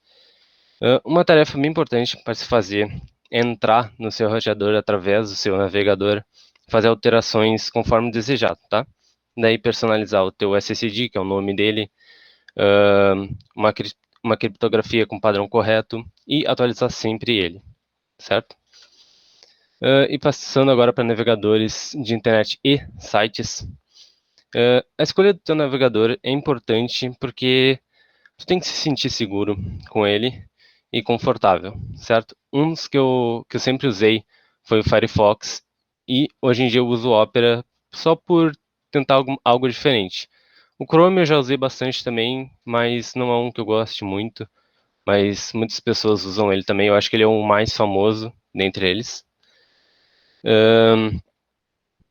E em sites, frequentemente a gente usa em dispositivos móveis e computadores para principalmente fazer compras e transações financeiras, certo? E daí lá a gente insere dados pessoais, tipo endereço, número de cartão de crédito, documento e senhas de banco. E tudo isso fica registrado no sistema operacional dos aparelhos ou no navegador. Então, é necessário alguns auxílios, como por exemplo, atualizar o teu navegador sempre, constantemente, utilizar senhas fortes que eu vou falar no decorrer do trabalho, e não utilizar computadores compartilhados, que são, por exemplo, computadores em uma faculdade, onde todo mundo tem acesso a ele. Ou se usar, exclui tudo que tu mexeu, principalmente histórico e seus dados lá, ok? E passando pela parte eu acho mais importante, que são as senhas. Ela é pequena, não é muita coisa que tem a falar sobre as senhas, porém a importância dela é muito grande, porque com a tua senha tu pode acessar qualquer coisa, tanto suas redes sociais, tanto seus smartphones, tanto seu computador, e etc. Então eu sempre monto por uma senha forte, com caracteres diferentes, diferenciados, grande, e não botar um padrão entre todas elas, como por exemplo a data de nascimento, o teu nome, e por assim vai. Normalmente eu tenho, por exemplo, 3 e-mails e os 3 têm senhas grandes e nem um pouco iguais, e eu deixo anotado aqui em casa, não no computador e sim em papel, para não me esquecer de nenhuma delas, certo? E concluindo, nesse trabalho eu tentei alertar muitos usuários de diversos meios a poder cuidar de seus dados no meio da internet, que é um lugar que pode ser tão perigoso quanto as ruas, e auxiliar de alguma forma, podendo evitar, esperando, né, poder evitar tais acontecimentos. E sobre trabalhos futuros, eu pretendo talvez me aprofundar mais na criptografia, que não foi algo que eu citei tanto nesse trabalho por não ter um conhecimento tão amplo, mas eu ainda quero aprender bastante sobre ele e poder demonstrar. E eu acho que é isso. Alguém teria alguma pergunta, algo do tipo? Vamos ver, alguém tem alguma pergunta sobre o trabalho? Espero poder responder, claro. Olha, eu gostei bastante da tua apresentação. Foi bem tranquila, bem limpa, bem esclarecedora. Obrigado, senhor. Deixa eu ver se alguém escreveu alguma coisa aqui.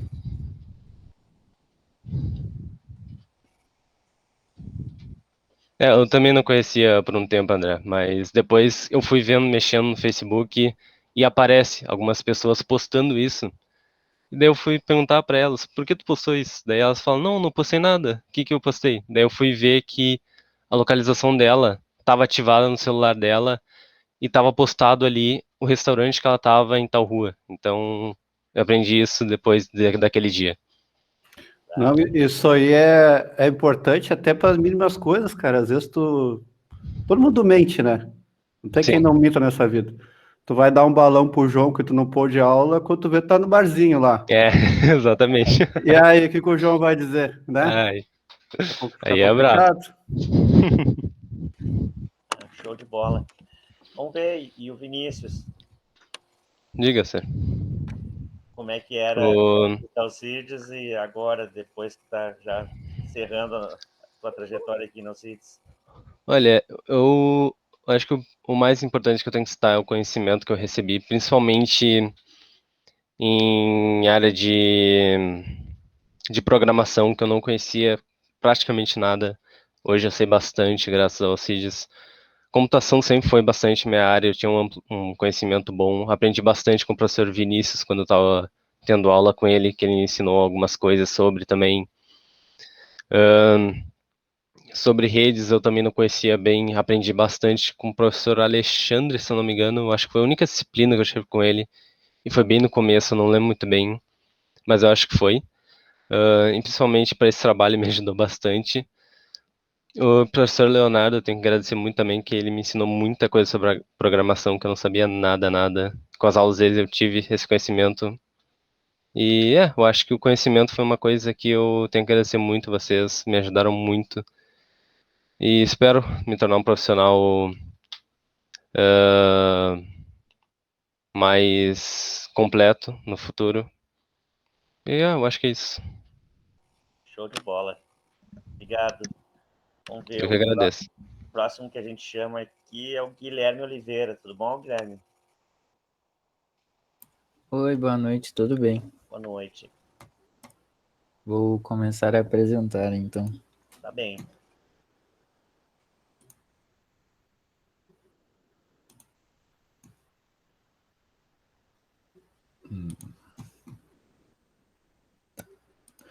Então, meu trabalho é sobre home office e webconferência.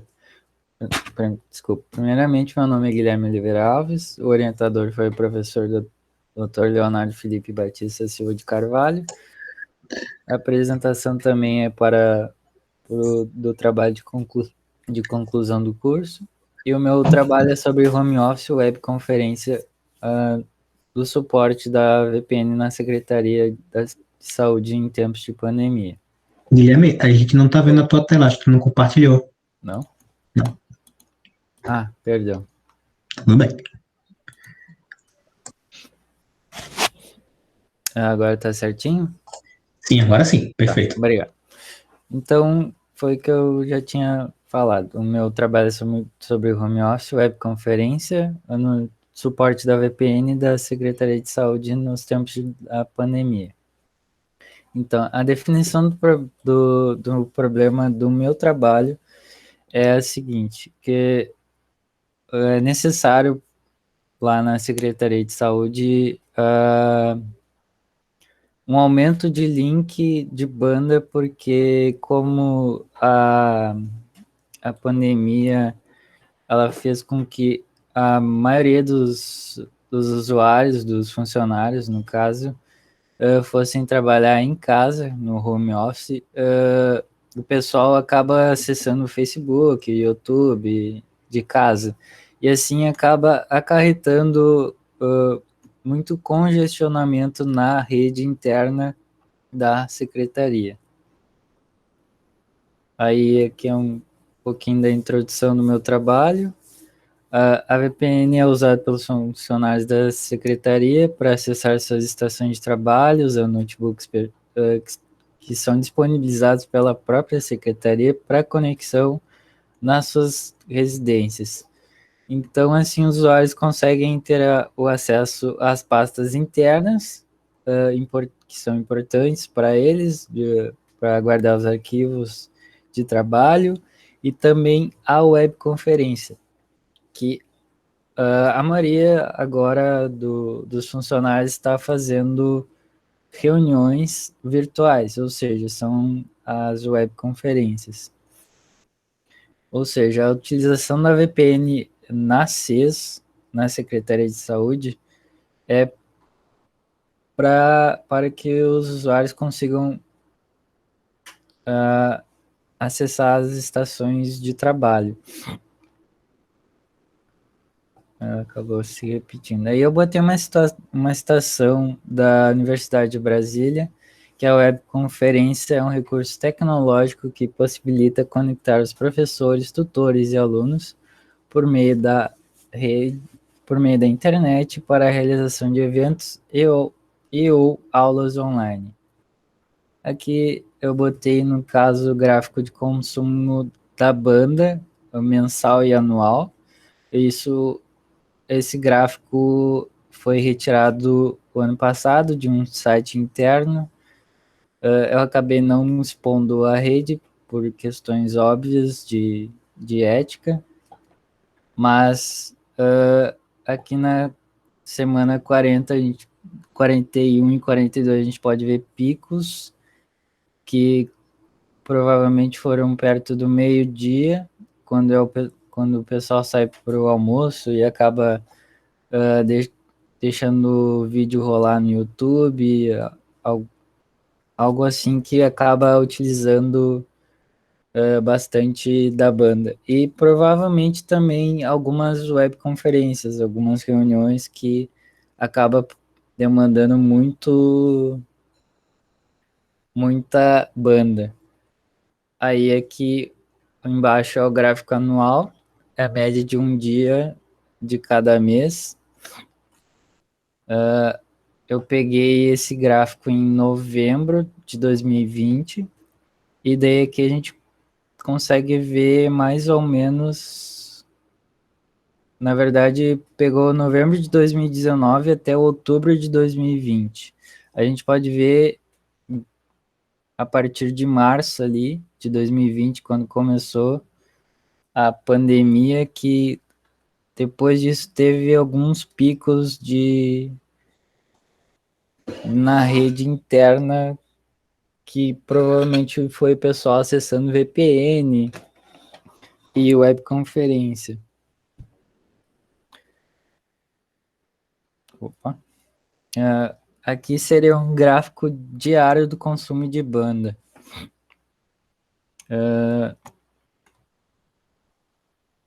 E um gráfico semanal. A gente pode ver que embaixo, na linha de baixo ali, a gente tem os horários que aconteceram esses picos. Entre 8h30, 10 horas, teve um pico nesse dia, na sexta-feira do dia 16 de outubro. Ocorreram algumas webconferências no qual eu estava presente e o pessoal estava reclamando bastante, porque acabava trancando bastante a rede interna para poder passar arquivos, enfim, tabelas. E o gráfico semanal, daí a média, a cada 30 minutos ela vai atualizando. E daí a minha conclusão, no caso, no meu Word, é claro, vai estar bem mais detalhado, mas no trabalho foi apresentado a utilização da VPN no âmbito da Secretaria da Saúde, porque é importante que os usuários, os funcionários, consigam acessar suas estações de trabalho para participar de reuniões, fazer suas tarefas diárias. E a gente tem alguns aplicativos padrões que no Word, no meu trabalho do Word, ele tá mais explicadinho ali quais são os que a gente utiliza. E seria isso. Obrigado. Ok, realmente bem tranquilo, bem explicado, bem sucinto. Obrigado. E Tô- Guilherme Oliveira, quem era o Guilherme Oliveira antes da Alcides, e agora o que mudou, o que transformou, qual a lembrança aí? Então, antes da Alcides, eu estava um bom tempo também sem conseguir um emprego. Aí, com a Alcides, eu tive a oportunidade de começar na Secretaria de Saúde. Como estagiário, eu fui. Aí passou um ano eu sendo estagiário. Aí, graças a Deus, agora no início desse ano, eu consegui ser efetivado graças ao curso técnico, graças aos professores que sempre ajudavam bastante nas aulas, tirando dúvida, explicando quantas vezes fosse preciso o conteúdo da aula. Eu só tenho a agradecer por causa da Alcides, eu agora estou empregado e pretendo continuar lá o máximo de tempo possível. Seria isso. Show de bola, Obrigado. estou muito feliz, é visível realmente, né? O pessoal entra aqui de uma maneira e a gente vê a transformação assim, dia a dia, disciplina a disciplina. Realmente, vocês é que fazem essa transformação, né? Alcides é só é um meio, né? Então, realmente, quando vocês decidiram vir, quando vocês escolheram, né, modificar a vida de vocês, vocês realmente foram um agente de transformação aí. Não sei se mais alguém se sentiria à vontade, se quiser falar. Ó, o Calvin está pedindo, tem uma galera pedindo ali, então vamos ver se alguém mais se sente à vontade aí para falar alguma coisa. Qual foi a transformação aí por intermédio da Alcides? Acho que o Calvin levantou a mão primeiro. Fala, Calvin. Quem? Eu? Tinha levantado a mãozinha ali. Eu tinha levantado a mão? O André Sauer também pediu ali. André? Ô, professor. Ah. Professor João. Fique. Cara, eu vou te dizer, cara, os professores do Alcides estão de parabéns. Eu vejo assim, né? Quando a gente é um pouco mais velho, a gente acaba reparando nas pessoas, não só na matéria, enfim, né? E tu vê que os professores do Alcides, tu vê que a galera não tá indo bem, eles já mudam rapidinho a metodologia de ensino deles, para todo mundo pegar junto. Isso é muito difícil, porque geralmente as faculdades, cursos técnicos, assim, que eu já estudei, né? Pegou, não pegou, tchau, né? E o Alcides tem essa preocupação, né, em proporcionar isso tanto é que antes de entrar no Alcides eu fiz uma pesquisa, tu não vê uma pessoa falando mal, né? Tudo elogiando. Meu chefe, por exemplo, estudou aqui, ele, André, que legal tu vai estudar lá, né? E é muito gratificante isso, né? Legal. Bom, nenhum lugar é perfeito, né? A gente sabe que a gente também tem as nossas limitações, mas a gente está sempre tentando acertar. Prova disso que a gente sempre está aberto para receber comissão de aluno, a gente busca, vai atrás dos alunos para ver qual é o problema que os alunos estão tendo, porque a gente sabe que, né, nenhum lugar é perfeito. Eu gosto de assistir as aulas dos professores de administração ali, que eles começam sempre falando que as empresas são feitas por pessoas e por processos, e que se não houvesse isso, não existiriam empresas. Então, a gente tem que estar constantemente treinando, adequando, né, os processos e as pessoas. Então, sempre que uma instituição está perfeita, alguém resolve, ou alguém é roubado por outra empresa, né? Sempre que o cara atinge um grau de excelência, as outras empresas vêm e acabam te roubando, né, de uma empresa para outra. Então, a gente tem uma migração natural de professores para outras empresas, para outras faculdades, né? Agora, no começo do ano, a gente estava com um time incrível e muitos foram roubados por grandes instituições aí, tipo, o professor chegou e me disse, vou ganhar o triplo em outro lugar, consegue cobrir? Tipo, olha, infelizmente, com o preço que a gente cobra hoje, não dá para cobrir essa oportunidade. Então estou indo embora. Ok, vai mesmo, né? Mas a gente tenta sempre estar resselecionando, a gente sempre está tendo novos professores, né? Está buscando acertar os nossos processos, nosso algoritmo de sistema. Então, realmente, a gente fica muito feliz de, se não estar acertando sempre, procurar sempre estar fazendo esses acertos, né? Então, eu acho que isso é percebido pelo mercado, é percebido pelos alunos, né? Essa intenção que a gente tem de acertar, né, professor Leonardo?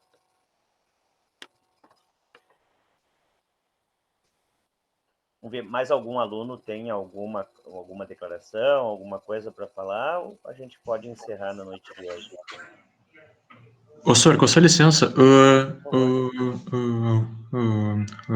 o senhor poderia repetir a pergunta lá que eu estava afastado, tá, do computador, eu estava lá na cozinha, daí eu tinha ouvido o senhor me chamar e eu vinha correndo lá sem saber muito. Ah, não, eu achei que tu tinha levantado a mão, porque tu deve ter colocado sem querer na mãozinha ali, e a mãozinha... Ah, sim. Por isso que eu te perguntei se tu estava fazendo alguma pergunta, mas era só isso. Ah, não, senhor, bem, ó, mas já que eu tô com o microfone aberto, né? Tá bom. Né, eu gostaria de deixar o meu agradecimento, né, a todos os professores, né, lá da Cides Maia, ó, sinceramente, eu me inspiro muito nos senhores, né, por exemplo, ó, várias vezes eu já falei para minha mãe que um dia eu espero pelo menos assim, a metade, né, do que os meus professores são, né, também. E aí olha lá, cada aula lá que eu tive, eu simplesmente ficava cada vez mais empolgado para a próxima, porque o conhecimento, aí era um novo conhecimento, né? E eu gostava muito disso. Eu acho que é isso mesmo que eu queria falar, né? Apenas isso. Show de bola. Então, saio realmente energizado, né? A gente está finalizando tivemos uma semana toda aí de encontros, né? Onde a gente procurou encontrar os melhores palestrantes aí que estavam disponíveis para compartilhar com vocês. E realmente, olha só, a primeira noite foi uma noite show, né? A professora Eliane Tarouco aí, ela é uma referência a nível de Brasil, né, com relação à parte de informática e redes de computadores, ela que trouxe a maioria das tecnologias aqui para a URGS e depois foi disseminando pelo Rio Grande do Sul. Então foram todos assim, né, é uma excelência, a gente procurou encontrar todos os assuntos que são interessantes para o pessoal de programação, de redes, pessoal de administração. E esse tipo de evento, alguns alunos não entendem, o pessoal acha que é matação de tempo, né? Ah, eu já vi, às vezes, nos grupos ali, ó, vamos aproveitar para matar a aula agora, essa semana vai ter seminário. Eu, no começo, também tinha essa percepção, e hoje eu vejo o quanto a gente aprende. As aulas são muito importantes, sim, mas uma semana de seminário com pessoas de mercado, pessoas com formação pedagógica, realmente faz toda uma diferença. E sem falar na energia que a gente tem com os trabalhos que vocês produzem, né? Que a gente passa durante o semestre aí com a disciplina de metodologia, projetos, gestão de projetos, uma série de disciplinas aí que provocam vocês para a escrita, e depois ver o retorno e as apresentações, aí realmente é uma coisa que não tem preço. Então, cada vez eu fico mais feliz da minha escolha de educador, né? E é o que a Selma falou ali, quando a gente consegue encontrar uma coisa que a gente gosta de fazer e ainda recebe para isso, né? A gente está no ponto certo. Então, hoje eu faço aquilo que eu gosto de fazer, de estar em contato com vocês, me incomodo, o pessoal me chateia, briga comigo, mas a gente está sempre aí à disposição. Para mim é um prazer, eu não levanto a cama pensando, nossa, eu tenho que ir para lá hoje. Levanto com energia, pego a minha bicicleta aqui, a Selma falou várias vezes também que as pessoas escolhem os seus métodos de deslocamento. Eu já faz o que, uns 5 meses aí que eu me encontrei com a bicicleta e eu estou trocando. Eu tenho a moto, tenho o carro, mas eu tenho preferido 1000 vezes ir daqui de Cachoeirinha até Porto Alegre de bicicleta, porque eu descarrego toda aquela energia, estresse, problema, qualquer coisa que eu tenha, descarrego no meu trajeto. Então, faço 2 horas de pedalada até Porto Alegre para ir, 2 horas para voltar. O que já me rendeu aí uma perda de 15 quilos, um ganho de massa muscular e um desestresse. Eu achei que ia ter que tomar remédio para controlar a pressão, para controlar o estresse. Está sendo uma grata satisfação. Então, realmente, né, ela estava dizendo que as pessoas têm que escolher, e Porto Alegre hoje tem essa opção, né, se quer ir trabalhar de patins, de pedalinho, de bicicleta, de ônibus, de lotação, tem agora aqueles grilinhos lá que dão os saltos, os carros eletrônicos que tu pode alugar também. Então, as outras cidades também estão investindo, né, na mobilidade urbana. No momento que a gente consegue ter segurança para fazer o deslocamento assim, isso acaba não tendo preço.